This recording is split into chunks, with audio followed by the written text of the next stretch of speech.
Hi നമസ്കാരം. എല്ലാവർക്കും passion fruit കിച്ചണിലേക്ക് സ്വാഗതം. എല്ലാ കൂട്ടുകാരും സുഖമായിട്ടിരിക്കുന്നതെന്ന് വിശ്വസിക്കുന്നു. ഞാൻ ഇന്ന് വന്നിരിക്കുന്നത് നല്ല അടിപൊളിയായിട്ടുള്ള ഒരു ബട്ടൂര റെസിപ്പിയുമായിട്ടാണ്. ഗോതമ്പ് പൊടി വെച്ചിട്ടാണ് ഞാനിതിവിടെ തയ്യാറാക്കിയിരിക്കുന്നത്. അപ്പോൾ വീഡിയോയിലോട്ട് പോകുന്നതിന് മുമ്പ് ഈ ചാനൽ ഏതെങ്കിലും കൂട്ടുകാർ ആദ്യമായിട്ടാണ് കാണുന്നത് എങ്കിൽ മറക്കാതെ സബ്സ്ക്രൈബ് ചെയ്തേക്കണേ. അതുപോലെ തന്നെ ലൈക്ക് ചെയ്യാനും ഷെയർ ചെയ്യാനും വീഡിയോ ഫുള്ളായിട്ടൊന്ന് വാച്ച് ചെയ്ത് സപ്പോർട്ട് ചെയ്യാനും മറക്കല്ലേ. അപ്പോൾ ശരി, നമുക്ക് ഈ ബട്ടൂര എങ്ങനെ തയ്യാറാക്കുന്നത് നോക്കിയിട്ട് വന്നാലോ. ബട്ടൂര തയ്യാറാക്കാൻ വേണ്ടിയിട്ട് 2 കപ്പ് അളവിൽ ഗോതമ്പ് പൊടിയാണ് എടുത്തിരിക്കുന്നത്. മൈദപ്പൊടിക്കകത്ത് വേണമെങ്കിൽ നമുക്കിത് തയ്യാറാക്കിയെടുക്കാം. എനിക്ക് കുറച്ചുകൂടി ഇഷ്ടപ്പെട്ടത് ഗോതമ്പ് പൊടിക്കകത്ത് തയ്യാറാക്കുമ്പോഴാണ്.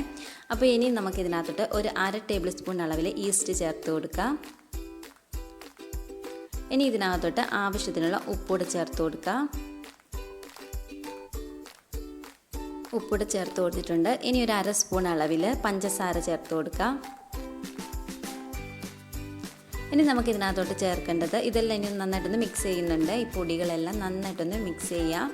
ഡ്രൈ ഈസ്റ്റ് ആണെങ്കിൽ ഒരു ഇളം ചൂടുള്ള പാലിനകത്തോ അല്ലെങ്കിൽ ഇളം ചൂടുള്ള വെള്ളത്തിനകത്തോ ഇട്ട് കൊടുത്തിട്ട് 1 ടേബിൾ സ്പൂൺ അളവിൽ പഞ്ചസാരയും കൂടെ ചേർത്ത് കൊടുത്തതിന് ശേഷം അത് പൊങ്ങി വന്നതിന് ശേഷം നമുക്ക് ഈ പൊടിക്കകത്തോട്ട് ചേർത്ത് കൊടുക്കാവുന്നതാണ്. അതിനുശേഷം ഞാൻ ഇളം ചൂടുള്ള പാല് ചേർത്ത് കൊടുത്തിട്ടുണ്ട്. ഇൻസ്റ്റൻറ്റ് ഈസ്റ്റാണ് ഞാൻ ചേർത്തിരിക്കുന്നത്. അപ്പോൾ ഇളം ചൂടുള്ള പാൽ ഒഴിച്ച് കൊടുക്കുകയാണെങ്കിൽ പെട്ടെന്ന് ആക്ടിവേറ്റ് ആയിട്ട് കിട്ടുവേ. അപ്പോൾ ഈ പാലിന് പകരം ഇളം ചൂടുള്ള വെള്ളം ഒഴിച്ച് കൊടുത്ത് ഇങ്ങനെ കുഴച്ചെടുത്താലും മതി. ഇനി നമുക്ക് ആവശ്യത്തിനുള്ള പാല് ചേർത്ത് കൊടുത്തിട്ട് നന്നായിട്ടൊന്ന് കുഴച്ചെടുക്കാം. അപ്പോൾ ഒത്തിരി അങ്ങ് ലൂസായി കട്ടിയാവാതെ ഒത്തിരി അങ്ങ് ലൂസായും പോകരുത് കേട്ടോ. ചപ്പാത്തിക്ക് കുഴയ്ക്കുന്നതിലും ഒരിച്ചിരി ലൂസായിട്ട് വേണം നമുക്ക് ഈ മാവൊന്ന് കുഴച്ചെടുക്കാൻ.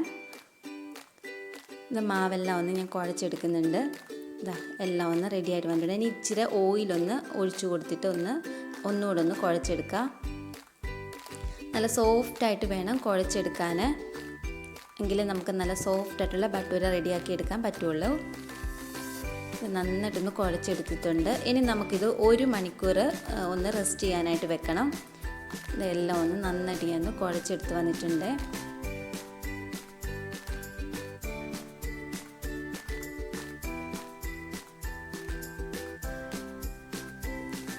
അപ്പം 1 മണിക്കൂർ ഒന്ന് നമ്മളിത് കുഴച്ച് വെച്ച് കഴിയുമ്പോൾ ഒന്ന് നന്നായിട്ട് പൊങ്ങി വരും. ഞാൻ ഇച്ചിരി എണ്ണയോടെ ഒന്ന് തൂവി കൊടുത്തിട്ട് ഒന്ന് അടച്ച് വെച്ച് കൊടുക്കുന്നുണ്ട്.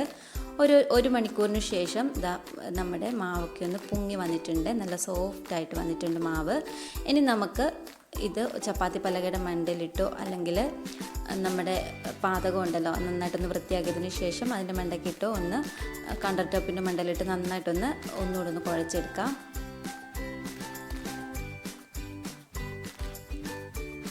നല്ല സോഫ്റ്റായിട്ട് തന്നെ നമ്മുടെ മാവ് കിട്ടിയിട്ടുണ്ട്. ഇനി ചെറിയ ബോൾസുകളായിട്ട് നമുക്കിതൊന്ന് മാറ്റാം. ഇതെല്ലാം ഞാൻ ചെറിയ ചെറിയ ബോൾസുകളാക്കി ഒന്ന് മാറ്റി കൊടുക്കുന്നുണ്ട്. ഇപ്പോൾ ചപ്പാത്തിയുടെ അത്രയും വലിപ്പത്തിൽ തന്നെയാണ് ഞാൻ ഈ ഓരോ ഉരുളകളും എടുത്തിരിക്കുന്നത്.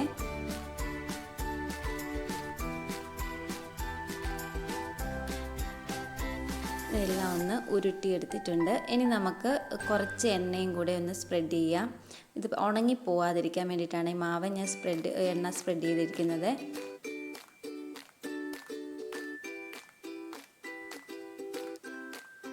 ഇനി നമുക്ക് കൗണ്ടർ ടോപ്പിൻ്റെ മണ്ടലിട്ട് തന്നെ ഇതൊന്ന് പരത്തിയെടുക്കാം. ഞാൻ ആദ്യം കൈ കൊണ്ട് തന്നെയാണ് ഇതുപോലെ ഒന്ന് പ്രസ് ചെയ്തൊന്ന് പരത്തിയെടുത്തിട്ട് ഒന്ന് മടക്കി കൊടുത്തിട്ട് ഒന്നുകൂടെ ഒന്ന് പരത്തിയെടുക്കുന്നുണ്ട്. ഞാൻ ഇതിനകത്ത് കാണിക്കുന്ന പോലെ തന്നെ ചെയ്യാം. അല്ലെങ്കിൽ നിങ്ങൾക്ക് ഇഷ്ടമുള്ള രീതി പരത്തിയെടുത്തിട്ട് ഒന്ന് കട്ട് ചെയ്തെടുത്താൽ മതി കേട്ടോ.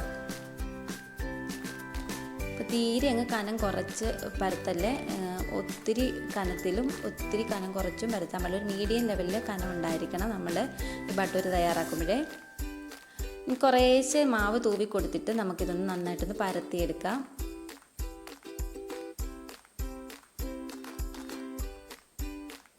ഇപ്പോൾ ഷേപ്പൊക്കെ വേണമെങ്കിൽ നമ്മൾ ഷേപ്പ് ചെയ്യാൻ ചെറിയ അടപ്പൊക്കെ വെച്ചിട്ട് ഒന്ന് റൗണ്ടിലാക്കി ഒന്ന് കട്ട് ചെയ്തെടുത്താൽ മതിയാവും. അപ്പം ഞാൻ ആ വീഡിയോ കട്ട് ചെയ്യുന്നൊക്കെ ഒന്ന് വിട്ടുപോയിട്ടുണ്ട് കേട്ടോ, ക്ഷമിക്കണേ. അപ്പം നമ്മുടെ വീഡിയോ ഒന്ന് ഡിലീറ്റ് ആയിപ്പോയതാണ് എടുത്തത്.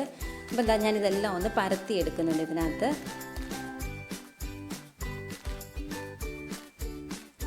നല്ല ടേസ്റ്റായിട്ടുള്ള നല്ല അടിപൊളിയായിട്ടുള്ള ബട്ടൂരയാണ്. തൈരോ മുട്ടയോ ഒന്നും ചേർക്കേണ്ട ആവശ്യമില്ല, ഇങ്ങനെ തന്നെ തയ്യാറാക്കിയാൽ മതി. ഇനി എണ്ണ വെച്ചിട്ടുണ്ടായിരുന്നു, നന്നായിട്ടൊന്ന് ചൂടായിട്ട് വന്നിട്ടുണ്ട്. ഇനി ഞാൻ ഇതുപോലെ ഒന്ന് മുറിച്ചിട്ടാണ് ബട്ടൂര റെഡിയാക്കി എടുക്കുന്നത്. ഇതൊക്കെ കണ്ടോ, നന്നായിട്ട് വീർത്ത് വന്നിട്ടുണ്ട് നമ്മുടെ ബട്ടൂര. കണ്ടോ ഇതുപോലെ കിട്ടും. ആദ്യമായിട്ട് ചെയ്യുന്നവരാണെങ്കിലും ഇങ്ങനൊന്ന് ചെയ്ത് നോക്കിയാൽ മതി കേട്ടോ. ഒട്ടും പേടിക്കണ്ട, നന്നായിട്ട് തന്നെ നമുക്ക് ഭട്ടൂര റെഡിയാക്കാൻ പറ്റും. രണ്ട് വശം നന്നായിട്ടൊന്ന് കളറ് മാറി വന്ന് കഴിയുമ്പോഴേ എണ്ണയിൽ നിന്ന് കോരിയെടുക്കാം. ഇതുപോലെ ബാക്കിയുള്ളതും നമുക്ക് ഇട്ടിട്ട് ഇങ്ങനെ ഒന്ന് ഫ്രൈ ആക്കി എടുക്കാം. നല്ല സോഫ്റ്റായിട്ട് തന്നെ ഇരിക്കും നമ്മുടെ ഭട്ടൂര, ഒട്ടും കട്ടി പിടിക്കത്തില്ല കേട്ടോ. കണ്ട് നന്നായിട്ട് പൊങ്ങി വന്നിട്ടുണ്ട്. ഇനി ഇതെല്ലാം ഇങ്ങനെ ഒന്ന് ഫ്രൈ ആക്കി എടുക്കട്ടെ.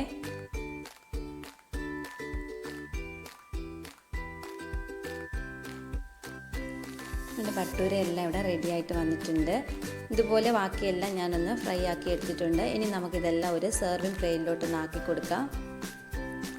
നല്ല അടിപൊളിയായിട്ട് നമ്മുടെ ഭട്ടൂരയെല്ലാം റെഡി ആയിട്ട് വന്നിട്ടുണ്ട്. ഞാനിത് വെജിറ്റബിൾ കറിയുടെ കൂടെയാണ് സെർവ് ചെയ്യുന്നത്.